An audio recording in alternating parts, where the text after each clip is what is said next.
নমস্কার, কেমন আছেন আপনারা সবাই? ঋতুশ্রী আরও একটা নতুন ব্লগ ভিডিওতে আপনাদেরকে অনেক স্বাগত জানাই। চলুন আজকের ব্লগটা শুরু করা যাক। সকালেই গরম গরম চায়ের সাথেই কিন্তু আজকের ব্লগটা শুরু করলাম। এখানে দেখো করে নিয়েছি হচ্ছে একটু চা। এটা খেয়ে শরীরে যত এনার্জি আছে সব এনার্জিকে কিন্তু বাড়িয়ে নেব। আর দেখো তোমাদের সাথে কথা বলতে বলতে কিন্তু এখানে আমার ভাতটাও হয়ে গেছে, তো এটাকে উপর দিয়ে নিলাম। আর ওইদিকে জানো তো রান্নাও বসিয়ে দিয়েছি। রান্নাটা প্রায় অর্ধেক হয়ে গেছে। তার মধ্যে জানো তো এই কৌটো কাপটি যেইগুলো বের হয়, মানে যেগুলো খালি হয়, সেইগুলোকে না আমি সাথে সাথেই মেজে নিই। তাহলে কি বলো তো, ওই একদিনে জমিয়ে অতগুলোকে মাজার সেই যে একটা খাটনি, সেই খাটনিটাই খাটতে হয় না। তো তোমরাও কিন্তু এই ট্রিক্সটা ফলো করতে পারো, যে তোমাদের যখন যখন কৌটোগুলো খালি হয়ে যাবে তখনই সেগুলোকে একটুখানি পরিষ্কার করে নিতে পারো। আর এখানে হাজব্যান্ড খেয়েও যাবে আর টিফিনে নিয়েও যাবে হচ্ছে ভাত, তো সেই কারণে একবারই ভাতটা বেড়ে নিয়ে এখানে কিন্তু আমি একটু ঠান্ডা হতে দিয়ে দেবো। আর তারপরে টিফিন বক্সে এটাকে প্যাক করে দেবো।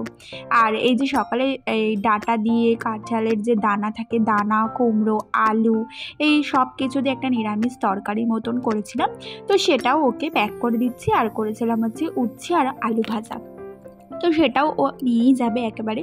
তো সবকটা একবারে এখানে প্যাক করে কিন্তু টিফিনটা এভাবে গুছিয়ে দেবো। প্রত্যেক দিন সকালেই কিন্তু এটা আমার একটা রুটিন থাকে, তোমাদের সবসময় দেখাই না যে হাজব্যান্ডের টিফিনটা কিন্তু এভাবে আমি প্যাক করে নিই। তো দেখো এখানে হাজব্যান্ডের টিফিনটা আমি এইভাবে প্যাক করে নিলাম। তারপরে ও খেয়ে দিয়ে বেরিয়ে গেলে তারপরে বাকি সমস্ত কাজগুলো করি। তো সকালবেলা তো বাসি রান্নাঘরটা একবার ঝাড় দিয়েই দিই। তো এটা হচ্ছে সেকেন্ডবারের রান্নাঘরটা, যেহেতু রান্নাবান্না করা হয় তো তখন কাটাকুটি করা হয়, সেই কারণে যেই নোংরাগুলো বেরোয় সেই নোংরাগুলোকে কিন্তু এখন বের করে দিচ্ছি। এরপরে কিন্তু আমি প্রত্যেকটা ঘর দুয়ার সব মুছে নেব। তো এই সকাল সকাল কাজ হয়ে গেলে না তো সারা দিন অনেকটা টাইম পাওয়া যায়, মানে তখন ছেলের কাজগুলো করতে গেলে জানো তো আর হেডেক মনে হয় না। তার জন্য এখন কি করি, সকাল সকাল ঘুম থেকে উঠেই রান্নাঘরটা ঝাড় দিয়ে রান্নাবান্নাটা আগে বসিয়ে নিই। তারপর আস্তে আস্তে রান্না হতে হতে কিন্তু বাকি ঘর দুয়ার মুছে টুছে নিই। তারপরে ওরা ঘুম থেকে উঠলে বাকি যা কাজ থাকে সেগুলো করি। তো এখন তো হাজব্যান্ড অফিসে চলেই গেছে। আর এখানে আমি খেয়ে নিচ্ছি একটু ওটস। আমি এটাকে জাল দিয়ে নিয়েছি আর ওপরে একটুখানি গোলমরিচ ছড়িয়ে নিয়েছি। ওটস কিন্তু আমাদের ওয়েট লস জার্নিতে ভীষণভাবে হেল্প করে। আর দেখো আজকে আমি একটা ঘরোয়া ফেস প্যাক ইউজ করব। আগের দিন তো তোমরা দেখলে বিটরুটের ওই ফেস প্যাকটাও নো ডাউট খুবই ভালো। তো এটা ঘরোয়া উপকরণ, যারা ওটা কিনতে পারবে না তাদের জন্য আজকের রেমেডিটা। এখানে মুসুরির ডাল, বেসন আর একটু হলুদ। আর প্রত্যেকটা জিনিসই মানে বেসনটাও একটু ভালো কোম্পানির আর হলুদটা একটু ভালো কোম্পানির নিও, হ্যাঁ। তো নিয়ে এটাকে মিক্সার গ্রাইন্ডারে মিক্সড করে দিয়েছি। তারপর দেখো একটা বাটির মধ্যে এটাকে যতটা পরিমাণ লাগছে নিয়ে, বাকিটা কিন্তু আমি একদমই ফেলবো না, বাকিটাও করে রেখেছি, আমি এটা স্টোর করে রাখবো। এই দেখো কৌটোর মধ্যে করে নিয়ে এটাকে কিন্তু আমি ফ্রিজে রেখে দেবো। এটা প্রায় 1 মাসের মতন ফ্রিজে কিন্তু আরামসে ভালো থাকবে। আর এই ফেস প্যাকটা কিন্তু সানট্যান রিমুভের জন্য ভীষণই ভালো, তোমরা একবার ইউজ করে দেখতেই পারো। আর এটা কিন্তু প্যাকেট থেকেও একটু স্ক্রাবিংয়ের কাজটাও করবে, তার কারণ দেখো একটু দানা দানা মতন রয়েছে। বলছে দেখাতে না। যাই হোক, আমি ফেস প্যাকটা মেখে নিয়েছি। এটাকে এখন 10 to 15 মিনিটস রাখবো।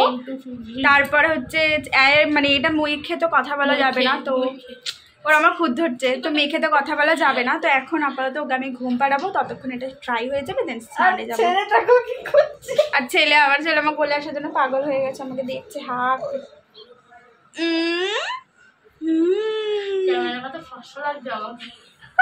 স্নান করে পুজো দিয়ে এখন আমি এই বাড়িতে চলে এসেছি। আজকে না ছেলে তাড়াতাড়ি উঠে গেছে, তাই ভাবলাম দেরি না করে ওকে আজকে লাঞ্চটা তাড়াতাড়ি দিয়ে দিই।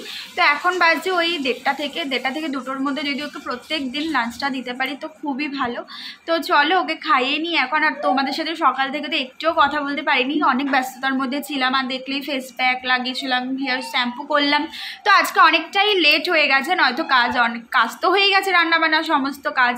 তো চলো এখন ছেলেকে খাইনি, তারপর তোমার সাথে আবার দেখা। প্রেশার কুকারে মা সব দিয়েছে, গাজর, আলু, মানে রাঙা আলু, গাজর, রাঙা আলু, বিনস, তারপরে হচ্ছে কি যেন বলে কুমড়ো, পেঁপে, মানে সব জিনিস দিয়ে এটা প্রেশার কুকারে কুক করে নিয়ে নেওয়া হয়েছে। তারপরে এটাকে ম্যাশ করে দেওয়া হবে।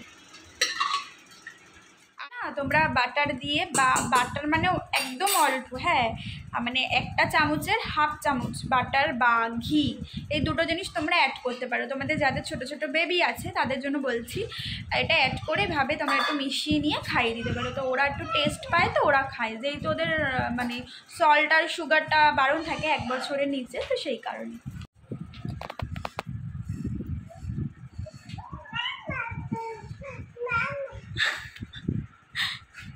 তুমি কি বললে? মামা মাম্মা, হ্যাঁ মাম্মা বললে, আবার বললে। তোমরা আমার ছেলের কথাটা কতটা নোটিস করলে আমি জানি না, তবে ও কিন্তু এখন মাম্মা কথাটা বা মা কথাটা বেশ ভালোই বলছে। তো অনেকের বাচ্চার মুখেই শুনেছি বাবা পাপা এরকম বলে, আমার ছেলে কিন্তু প্রথম মা বলেই ডেকেছিল। যাই হোক, দেখা হচ্ছে সন্ধ্যেবেলায়, একটু পরে না একটা ইনভিটেশন আছে একদম আমাদের পাশের একটা বাড়িতে। Happy birthday, happy birthday, happy birthday to you. ও বুঝতে পারছে না কি হচ্ছে, হ্যাঁ ও হাসে, অকারণে হাসে। এই যে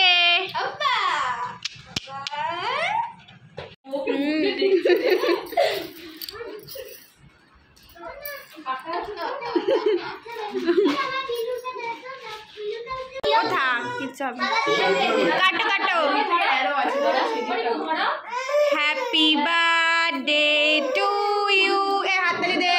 happy birthday to you, happy birthday dear Maharaj, happy birthday.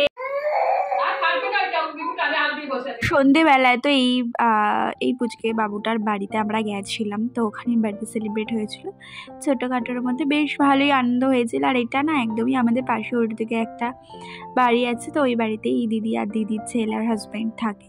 তো দেখো এখানে আমরা গেছিলাম, আর এখানে আমি কেক খাচ্ছিলাম, আমার বোন আমাকে ভিডিও করে দিচ্ছিল, আমিও ওদেরকে ভিডিও করছিলাম। তো এইভাবে আজকে সন্ধ্যেটা কাটলো। আর রাত্রে বাড়ি এসে আমার ছেলেকে কি কাণ্ড করেছে আমার মা বাবা, সেটা তোমাদের সাথে একটু শেয়ার করলাম।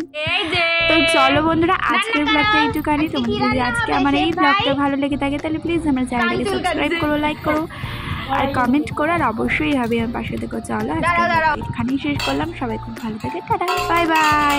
বিশাল রান্না হচ্ছে এখন আমাদের ঘরে।